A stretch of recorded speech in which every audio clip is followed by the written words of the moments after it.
Assalamualaikum warahmatullahi wabarakatuh.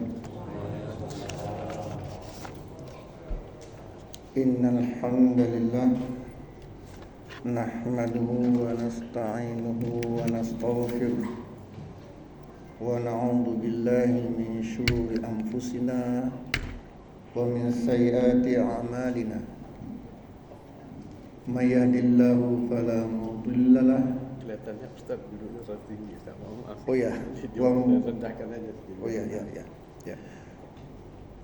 Tekan sedikit ya. Ya. Wa may yudlil fala hadiyalah. Allahumma fassalli wa sallim wa barik ala Muhammad wa ala alihi wa ashabihi wa man tabi'ahum bi ihsanin ila yaumiddin. Jamaah sekalian yang dimuliakan oleh Allah, kita lanjutkan pengajian kita membahas kitab Mukhtasar Riyadhus Shalihin. Dan alhamdulillah pada malam ini masih bab ta'awun 'alal birri wat taqwa, bab yang ke-21. Kita mulai.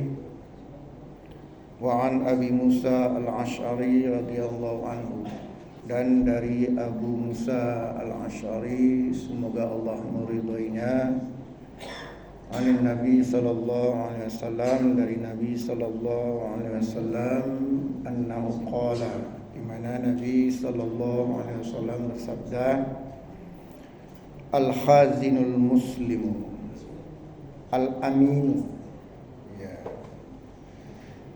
Seorang al-khazin ini bendahara yang bertugas menjaga harta, yang bertugas menjaga uang. Menyoba bahasa kerennya bendahara.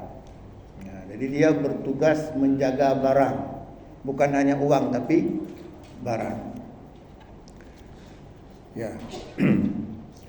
Seorang bendahara, apa cocok kita terjemahkan bendahara?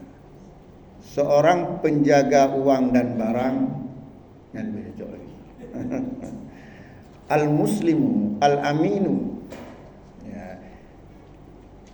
Seorang bendahara muslim dan terpercaya, al-aminu terpercaya. Alladzi yunfidu ma umira bihi, kemudian dia melaksanakan apa yang diperintahkan padanya, apa yang diamanahkan padanya. Ya. Fayu'tihi kamilan muwaffaran, kemudian dia melaksanakannya dengan sempurna dan cukup. Artinya apa? Barang atau uang yang dijaganya tidak berkurang sedikit pun, persis. Jadi saya jelaskan.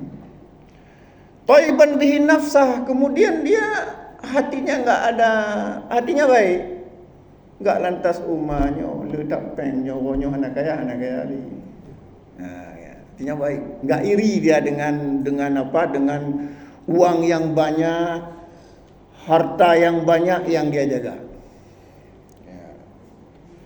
Fayudfa'uhu ilal ladzi umira lahu bihi, kemudian dia menyerahkan amanah itu, benda itu, uang itu kepada orang yang berhak menerimanya. Ahadul mutasaddiqaini, maka kedua-duanya termasuk orang yang bersedekah. Siapa kedua-duanya? Bendahara itu dan pemilik uang yang dia jaga. Nyokap mati. Tes. Tak apa. Terdengar ya? Jadi ternyata ya. Oh, ya. Ya. Jadi ternyata bendahara yang amanah menjaga infak orang, itu sama dengan dia juga berinfak. Ya, sama juga dengan berinfak. Berarti banyak juga pahala bendahara. Bendahara yang jujur, yang amanah. Cuman masalahnya berapa orang bendahara yang jujur dan amanah ini? Allah. Yang saya lihat bendahara kaya-kaya. Ada satu saya lihat bendahara itu kaya ada, tapi mukanya ngeri seperti dilaknat oleh Allah. Karena dia suka sekali meminjamkan uang sama orang kemudian membungakan. Dia bendahara suka meminjamkan uang sama orang lantas membungakannya. Mukanya ngeri. Ada uangnya banyak. Ya. Hamba Allah, ada satu hadis yang diriwayatkan oleh Imam Bukhari dan lainnya dari Abu Hurairah. Jadi ada seorang Arab Badui datang menemui Nabi di Madinah. Nabi sedang berbicara dengan para sahabat. Nabi dengar, tapi Nabi belum menjawab karena Nabi sedang berbicara. Hatta idza qada hadisahu. Begitu dalam teks hadisnya. Ketika selesai Nabi berbicara, faqala Nabi mengatakan, aina arahu asail anis sa'ah. Adakah kalian melihat orang yang bertanya tentang hari kiamat? Rupanya orang Arab Badui tadi menjumpai Nabi bertanya tentang hari kiamat. Nabi sudah berbicara itu. Setelah selesai berbicara, Nabi mengatakan, aina arahu as-sa'il anis sa'ah. Apakah kalian melihat di mana tadi ada orang yang bertanya tentang hari kiamat? Faqal, Nabi mengatakan, kemudian orang itu menjawab, ana ya Rasulullah, ini aku ya Rasulullah. Ini aku yang bertanya tadi ya Rasulullah. Faqal, kemudian Nabi mengatakan, idza duyat al-amanatu fantadir as-sa'ah. Nah, ini kata Nabi. Apa artinya itu? Jika amanah sudah disia-siakan, maka tunggulah datangnya hari kiamat. Berarti tanda-tanda datangnya kiamat kecil, tanda-tanda kecil datangnya hari kiamat diantaranya adalah tidak amanah. Idza duyat al-manatu. Jika amanah disia-siakan, fantadir as-sa'ah, maka tunggulah datangnya hari kiamat. Rupanya Arab Badui ini tanya lagi, kaifa uda'ituha ya Rasulullah? Uda'ituha ya Rasulullah. Bagaimana maksudnya menyanyiakan amanah? Ida'atuha. Kaifa ida'atuha ya Rasulullah? Kaifa ida'atuha ya Rasulullah? Bagaimana maksudnya menyia-nyiakan amanah? Ya. Faqala Nabi mengatakan, Ida wusidal amru ila ghairi ahlihi fantadir as-sa'ah. Ida wusida al-amru fantadir as-sa'ah. Apa artinya itu? Ida wusidal amru ila ghairi ahlihi. Ya. Apabila urusan diserahkan bukan kepada ahlinya, maka tunggulah datangnya hari kiamat. Idza wusidal amru ila ghairi ahlihi fantadir as-sa'ah. Jika urusan diserahkan bukan kepada ahlinya, maka tunggulah datangnya hari kiamat. Maksudnya apa? Termasuk menyia-nyiakan amanah adalah urusan diserahkan kepada bukan ahlinya. Dia enggak ahli tentang bendahara, enggak tahu pembukuannya.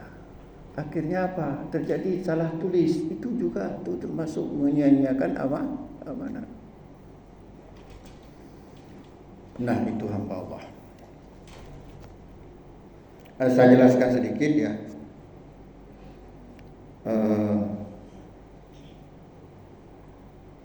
Jadi apa tadi? Bahwa termasuk tidak amanah adalah menyerahkan urusan kepada yang bukan ahlinya.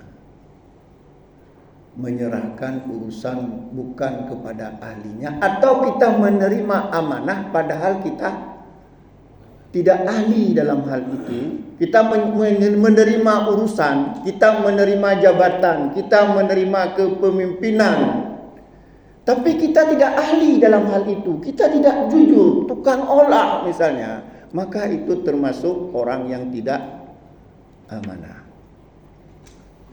Ya. Sehingga Abu Dar itu pernah meminta kepada Rasulullah agar diangkat mengurusi sesuatu, diangkat menjadi pemimpin lah. Jadi kata Abu Dar, qultu, aku bertanya kepada Nabi, ya Rasulullah, alla tasta'miluni. Ya Rasulullah, mengapa engkau tidak mempergunakan aku, tidak mengangkat aku sebagai pemimpin? Nah, itu permintaan Abu Dar. Ya Rasulullah, mengapa engkau tidak mengangkat aku sebagai pemimpin? Apa jawabannya? Fadaraba biyadihi, kata Abu Dar, kemudian Rasulullah ya fadaraba, memukul, biyadihi, dengan tangannya, ala mangkibi. Apa ala mangkibi? Pundakku. Faqal, Nabi mengatakan, innaka dha'ifun ya Abu Dar, innaka dha'ifun. Wahai Abu Dar, kamu itu lemah. Kamu itu lemah, enggak cocok jadi pemimpin. Fa innaha amanatun. Fa innaha amanatun. Fa innahu amanatun. Jadi sesungguhnya kepemimpinan itu adalah amanah. Jadi sesungguhnya kepemimpinan itu adalah amanah. Kan Abu Dar tadi minta untuk menjadi pemimpin. Kata Nabi, apa? Fa innaha amanah. Sesungguhnya pemimpin itu adalah kepemimpinan itu fa innahu amanah. Ya. Fa innahu yaumal qiyamah, karena sesungguhnya kepemimpinan itu pada hari kiamat, ya, apa? Khisyun wa danamatun, khisyun wa danamatun. Sesungguhnya kepemimpinan itu pada hari kiamat itu menjadi kehinaan dan penyesalan. Illa man akhadhaha bihaqqiha, kecuali orang yang memang tepat mengambil kepemimpinan memang haknya. Di antaranya tadi apa? Jujur, adil. Ya, nah itu dia hamba Allah. Jadi apa tadi? Termasuk menyia-nyiakan amanah adalah ya, kita serahkan urusan bukan kepada ahlinya. Dia enggak pandai menjaga barang dia. Ada orang disuruh jaga barang, ya, ada orang mengemis-ngemis, ya, akhirnya dia biji jihad sendiri dia kasih terus. Ya, terus. Nah, jadi nah, kemudian saya jelaskan sedikit apa yang dimaksud dengan kamilan muwaffiran. Jadi fayu'tihi kamilan muwaffiran. Jadi dia itu tadi apa?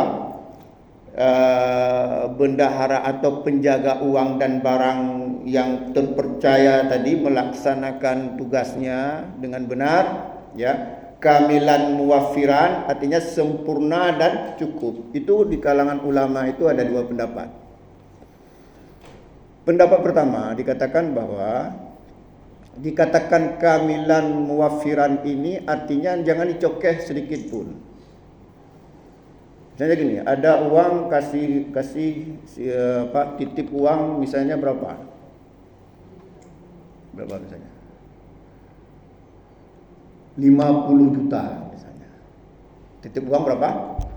50 juta, terlalu banyak lah. 5 juta saja. Titip uang berapa? 5 juta. Itu yang dimaksud dengan kamilan muwaffiran ini, dia enggak cokeh sedikit pun. Bagaimana bentuk uangnya? Itu enggak dia cokeh. Begitu terima langsung masuk ke mana masuknya? Brankas. Enggak dia cokeh. Itu pendapat pertama. Jadi kalau ada uang ni titip uang ya sama si Polan, dia enggak cokeh sedikit pun. Pendapat kedua mengatakan nilainya itu jangan diganggu, tapi fisiknya boleh berubah. Misalnya dikasih uang kertas, dikasih uang tunai kita transfer, gimana? Apa maksudnya? Dikasih uang tunai, tapi kemudian ditransfer uang tunai itu dipakai untuk dia, karena menurut dia lebih mudah ditransfer. Karena kalau uang tunai kan harus tetap uang di. Tina uang juk, ada orang kasih uang 5 juta kepada si siapa namanya? Si Ahmad. Dia tetap Ahmad. Mungkin dia di Biren sana, dia stop sana. Itu pendapat pertama tadi apa? Kamilan muwaffiran. Pendapat kedua, yang penting nilainya itu dia transfer saja. Uang yang 5 juta itu diambil, tapi dipakai uang dia yang di mana? Di bank, dia transfer. Itu dikatakan termasuk juga kamilan muwaffiran. Tapi pendapat yang pertama tadi yang dimaksud dengan kamilan muwaffiran enggak dicukai. Kalau memang cash ya cash bayar. Kalau memang transfer bayar. Kedua-duanya menurut saya cocok. Saya rasa lebih cocok lagi melihat kondisi. Kalau lebih mudah transfer.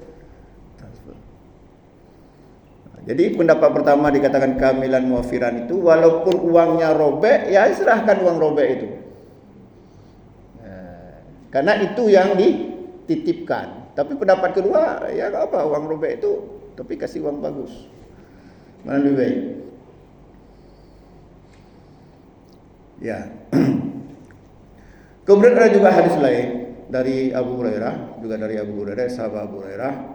Qala Rasulullah sallallahu alaihi wasallam adil amanata ya ila man tamanaka wala takhun man khanaka.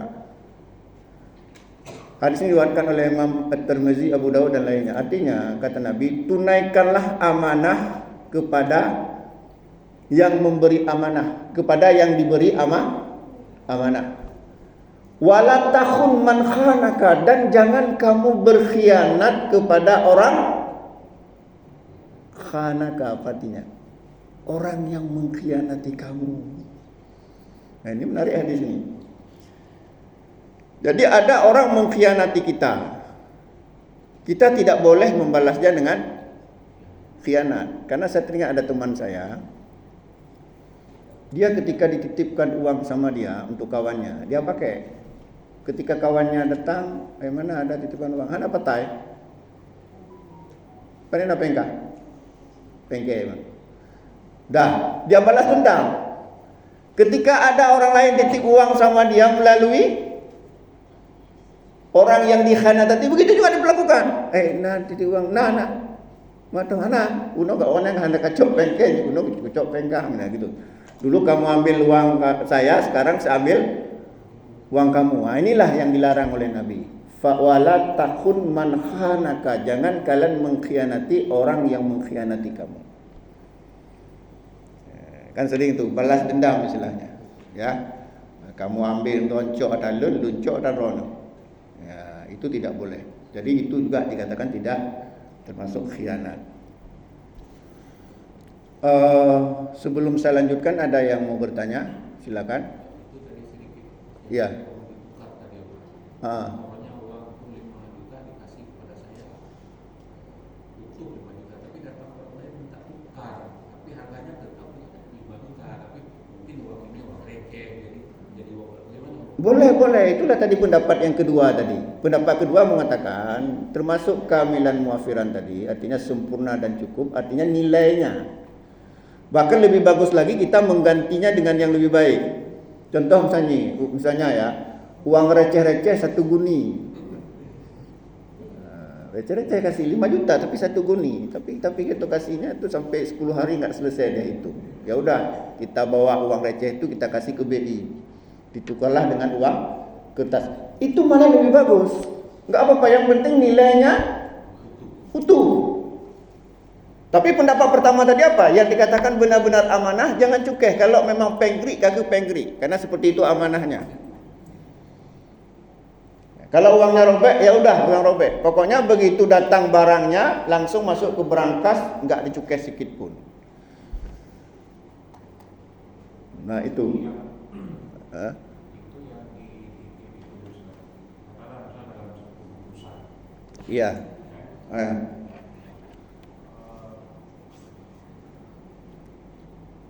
Dalam satu bungkusan ini uang saya 5 juta, kalau pegang saya mau safar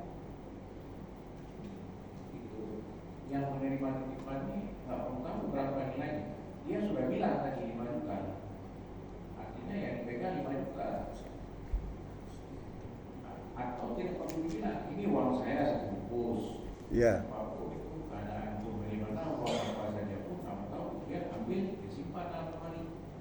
Nah dia itu apakah seperti itu, atau kalau dia bilang ini uang saya 5 juta, kalau kita itu coba lihat katanya.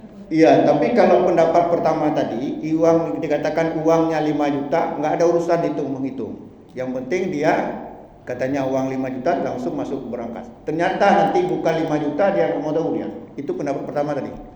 Artinya bagaimana bentuk barangnya itu tidak diganggu gugat. Dia hanya numpang lewat, istilahnya numpang lewat. Tapi kalau yang pertama tadi pendapat kedua 5 juta, tes saya cek nih, betul nggak 5 juta? Ternyata kurang. Dia hubungi lagi.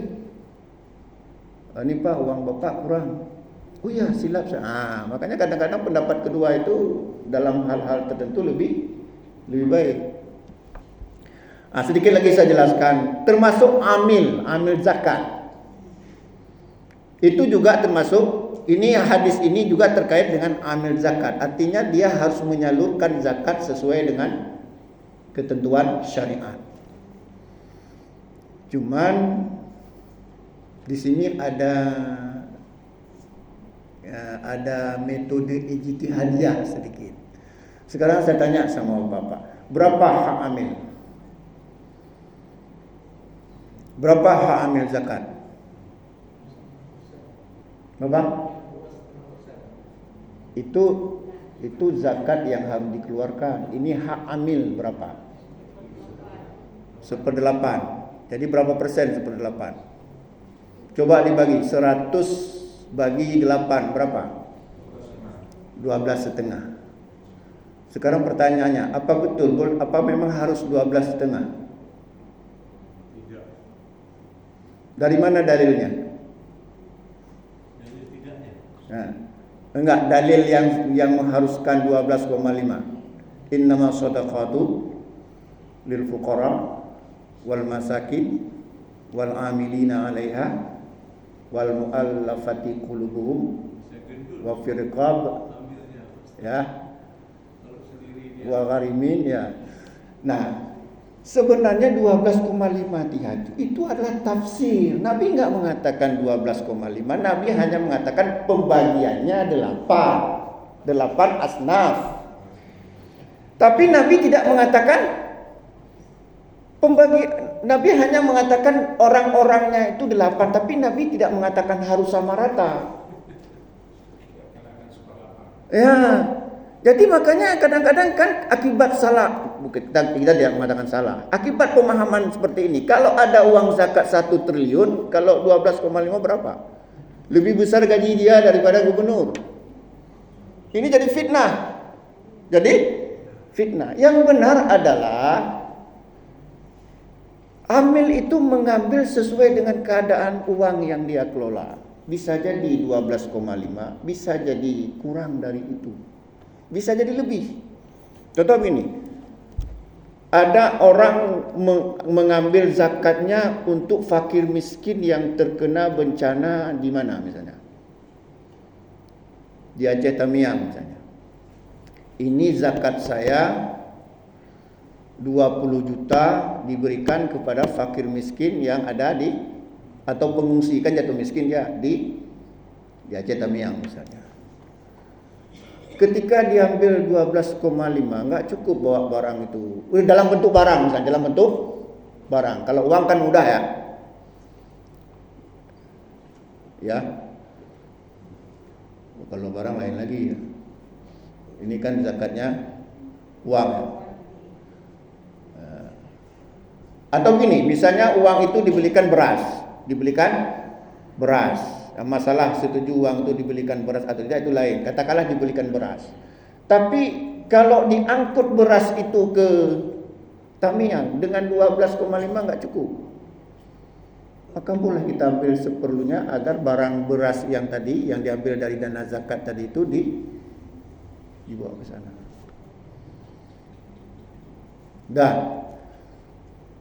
Nah sekarang saya tanya, ada enggak namanya riqab? Sejenis riqab. Apa riqab itu? Enggak, riqab membebaskan budak. Ada enggak budak? Hah? Siapa bilang enggak ada? Makna budak itu masa Nabi adalah orang-orang yang dia kehilangan kebebasannya. Sekarang ada enggak pekerja yang dieksploitasi, yang enggak dikasih gaji atau digaji-gaji cukup makan, dia disandera, budak enggak dia? Budak. Ambil uang riqab itu untuk membebaskan dia dari perusahaan itu. Saya bilang enggak ada. Cuman bagaimana pemahaman kita? Dulu pernah ada kasus dulu kan, yang pekerja ditawan di pabrik apa, pembuatan apa dulu tuh. Kuali ya, di Jawa. Di Kuala ditahan, ditawan, dipaksa kerja. Itu budak. Budak zaman modern. Sekarang Rohingya itu masuk ke sini mana dia?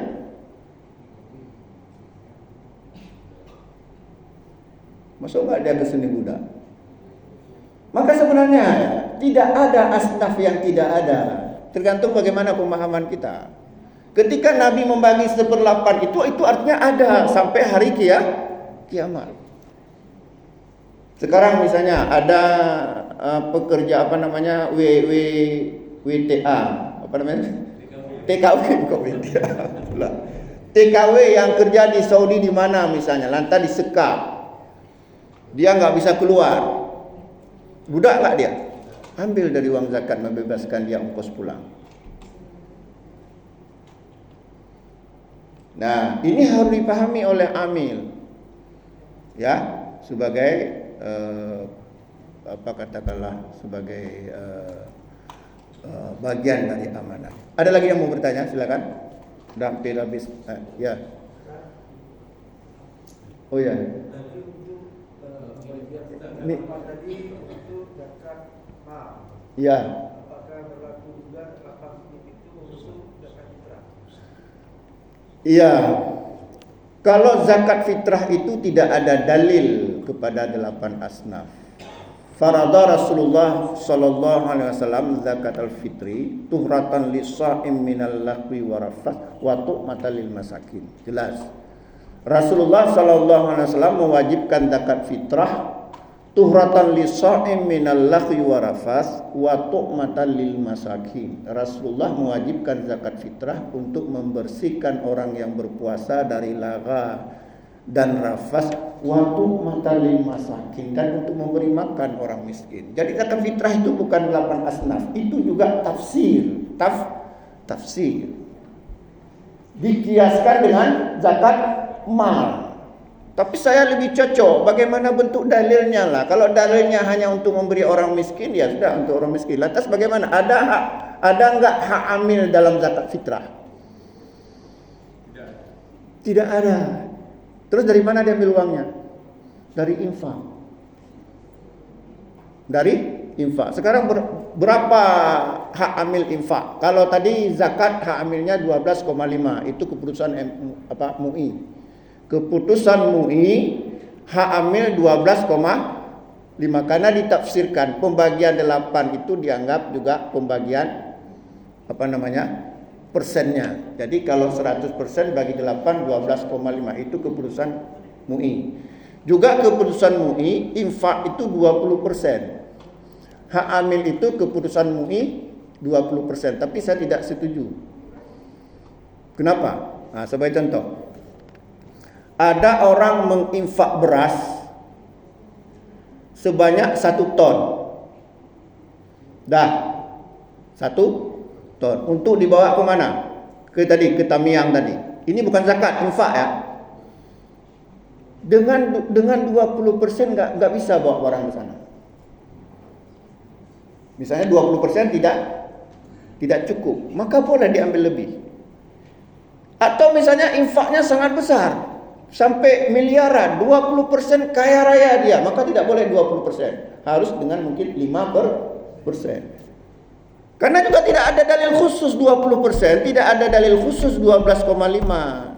12,5 itu hanya diambil dari pembagian asnaf tadi. Nah, sekarang timbul pertanyaannya. Boleh enggak zakat itu diperuntukkan hanya untuk beberapa asnaf saja, tidak untuk semuanya? Gimana? Misalnya ada zakat.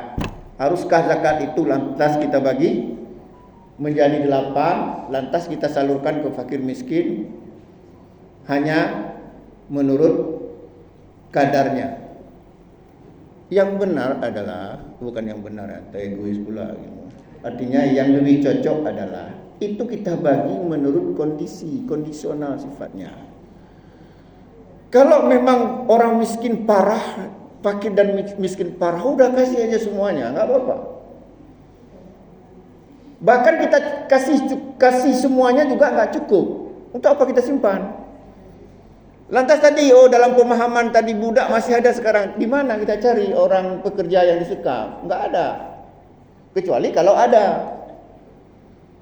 Nah, jadi ada kaitannya dengan tadi bendahara, orang yang memegang amanah, termasuk amil zakat, ya. Tidak dikatakan dia tidak amanah kalau dia katakanlah berpikir lebih luas dan itu sifatnya ijtihadiyah. Ya, jadi silakan Pak tadi. Ada seseorang menginfakkan hartanya, apakah musola atau masjid. Orang yang punya harta ini mengharapkan bisa berjalan supaya dia menerima dari Allah. Ternyata disimpan itu supaya ke bank. Jadi setiap bulan atau setiap minggu diumumkan sekian, tapi nggak disebut nama ini, disebutkan jumlah uang. Itu bagaimana hukumnya? Ya, begini. Kalau uang infak itu, uang infak itu tidak boleh ditaruh di bank. Karena bunga bank itu jelas itu riba. Itu yang pertama. Nanti akan menjadi dana non halal. Sudah. Jadi uang infak itu ditaruh di tempat tertentu, brankas, tidak boleh. Karena itu harta agama, tidak boleh diolah. Tidak boleh diolah. Tetapi ada namanya zakat produktif, infak produktif. Tetapi mesti persetujuan orang yang memberi infak. Misalnya saya infakkan uang 1 miliar dengan ketentuan bahwa uang ini dipergunakan untuk kemaslahatan umat. Boleh uang ambil 1 miliar itu buat bengkel, buat apa, itu namanya infak produktif. Nilainya tidak hilang, bahkan bertambah. Ya, nilainya tidak hilang, bahkan bertambah. Ya. Kemudian infak itu ada 2, termasuk wakaf. Yang pertama adalah wakaf mutlak. Ya, misalnya saya mewakafkan uang 1 miliar. Saya nggak sebutkan dipergunakan untuk apa. Itu boleh itu. Nadirnya mempergunakan untuk apa saja. Nadir wakafnya boleh dipergunakan untuk apa saja. Itu namanya apa? Wakaf mutlak. nyoba saya kasih uang 1 miliar, tapi enggak saya sebutkan, yang penting untuk kemaslahatan umat, terserah. Tapi kalau wakafnya atau infaknya muqayyad, nyo lonjok peng 1 miliar tapi khusus untuk lembaga tahfidz, itu enggak boleh diganggu gugat, mesti harus untuk lembaga tahfidz. Itu namanya wakaf muqayyad. Nah, memang sulit menjaga amanah ini. Jangan-jangan nanti malah masuk neraka kita salah amanah. Nah, sekarang ada yang terakhir. Yang terakhir. Kadang-kadang pernah dengar enggak kasus? Ingin dibuat masjid yang bagus tapi ditolak. Paham Ustaz? Jadi ada donatur ingin masjid ini diruntuhkan, kita buat yang baru lebih hebat, tapi ditolak karena apa tadi? Sedekah jariah. Gimana? Boleh enggak dirubuhkan masjid itu? Hah? Sekarang saya tanya, Allah senang enggak kalau masjid itu diperbesar?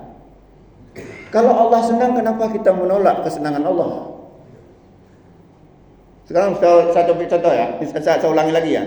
Misalnya ada masjid tua, itu dibangun dari sedekah jariah. Berarti kalau dipakai mengalir pahala kepada orang yang sudah meninggal. Tiba-tiba ada donatur, ini masjid sudah tua, kita bangun yang lebih kuat, lebih besar, karena jamaahnya udah nggak cukup lagi. Senang nggak Allah dengan infak orang ini?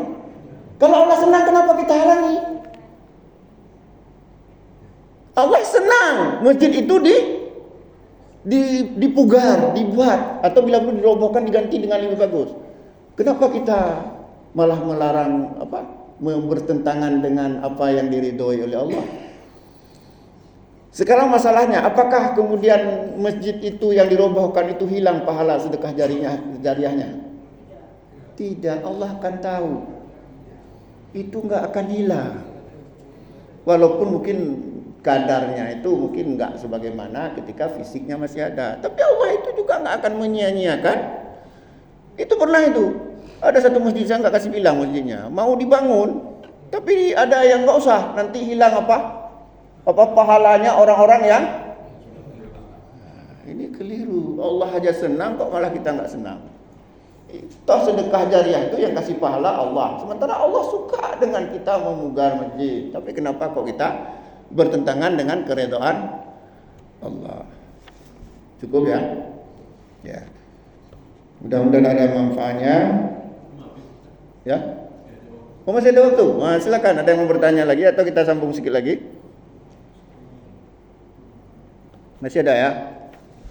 Nah, ada lagi yang mau bertanya atau berpendapat? Coba. Yang disampaikan oleh Pak Yusuf tadi memang akad ketika berinfak penting. Iya. Mau digunakan untuk apa?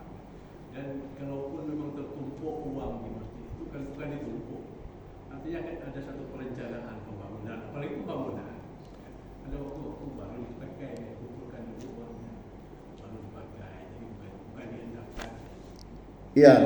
Kemudian satu lagi tadi masalah boleh dicukik uang itu atau yang penting substansi uang kan nilai. Iya. Namun agak menghambat rasanya kalau uang 100 kalau kita kembalikan dengan uang 100. Dia kasih kita uang 100, kita harus pecahkan dia karena operasionalnya kita perlu 50. Iya. Jadi Iya. memang substansi ini uang itu nilai. Iya. Saya contoh yang kedua itu. Ya, saya juga condong ke yang kedua, pendapat kedua. Ya. Tapi terserah kita ya. Terserah kita. Jadi begini, jadi wakaf itu harus kita ingat, itu berlaku hingga akhir zaman. Kenapa kita resah ketika dalam waktu dekat belum bisa dilaksanakan? Ya, bisa saja hari ini mungkin 5 tahun ini nggak bisa dilaksanakan, tapi kan benda yang kita wakafkan itu kan sampai hari kiamat. Mungkin 50 tahun lagi itu akan digunakan ya dengan sebaik-baiknya. Tapi Allah itu niat saja udah paham. Apalagi sudah kita serahkan. Cuman faktor kenikmatan ibadah itu enggak ada. Kita kan paling senang kalau bisa langsung dilihat dengan mata. Itu kepuasan batin. Mungkin di situ letak lebihnya. Pada saya wakafkan, langsung bisa dibangun, itu kepuasan batinnya luar biasa. Ya, karena sudah waktunya ya. Ya mudah-mudahan ada manfaatnya. Satu lagi, satu menit. Oh ya ya. Karena menyinggung masalah wakaf di daerah kita kan punya wakaf sholat masjid dan sebagainya. Jadi ada satu golongan menyimpulkan bahwa wakaf itu, kalau misalnya kita wakaf sholat atau nasab itu dikembangkan ke masjid nggak boleh. Nah itu nggak boleh, haram. Karena niat wakafkan masa bisa wakafkan satu petakan atau apa untuk masa ini kita nggak wakafkan, pikir ini bakal membangun masjid. Jadi dengan berjalannya waktu bangun masjid nggak boleh masjid atas wakaf itu. Ya baik, saya pahami. Begini, ketika orang mengatakan letakkanlah gelas itu di meja, saya taruh di sini cocok di atas meja nggak? Terpenuhi nggak mana? Kalau saya taruh di sini, mana lebih bagus? Taruh sini kan? Demikian juga walaupun diwakafkan untuk musala, kalau ke masjid tentu lebih bagus. Saya rasa itu nggak menyalahi amanah, justru memperindah amanah. Karena sama-sama fungsinya untuk sujud kepada Allah. Jadi jangan terlalu kaku diwakafkan ke munasah nggak boleh buat masjid. Ya, rasa-rasa itu berlebihan ya. Ya karena sudah azan, mudah-mudahan ada manfaatnya. Aku lebih qouli hadza fastaghfiru innahu ghafurur rahim. Wassalamualaikum